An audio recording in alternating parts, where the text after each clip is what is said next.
Take a look at this. A pro-union mob launches a target attack on the front lawn of Scott Walker's parents' house. Now the 2016 Republican presidential frontrunner firing back.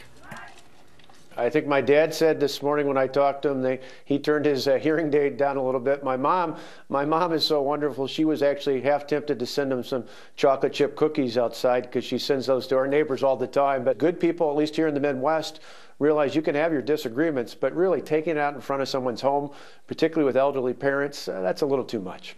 Well, he's a class act, but let's flip it here. What if the Tea Party did this to Hillary? Imagine that. Joining us now, the wife of Wisconsin Republican Representative Sean Duffy, and our friend, a friend of Scott Walker as well, Rachel Campos Duffy. And he's your friend. She's your friend. She is my friend. We go way back. So what was your reaction to this? How awful. Well, listen, everybody has a right to protest, but you take it to the governor's mansion. Everybody knows that the governor does not live in Wauwatosa. Yes, he owns that home, but his parents live there. And even during the recall, this happened. 2,000 people showed up at his home with his kids there and his parents there. He lives in the governor's mansion. Right. Protest there. Who would think the governor no longer lives with his parents? I thought for a second, I was stunned by that.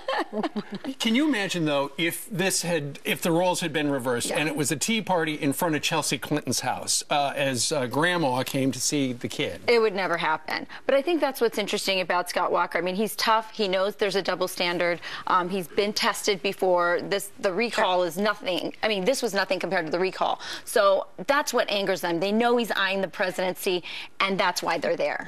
You're indicating something that is more going on here. The Democratic's real playbook when it comes to 2016. So they're looking at Scott Walker in your mind, do you see, as potential candidate, someone who could go the distance and figure, let's just get rid of him now. Of course, of course. I mean, this is somebody who's been tested.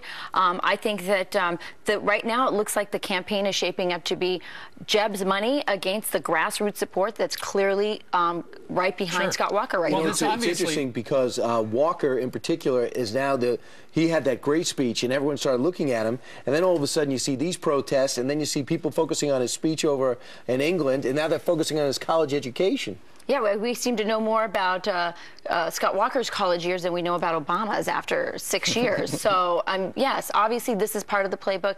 But again, you see what a nice guy is. I mean, this is the real deal. He is a preacher's son. He's an Eagle Scout.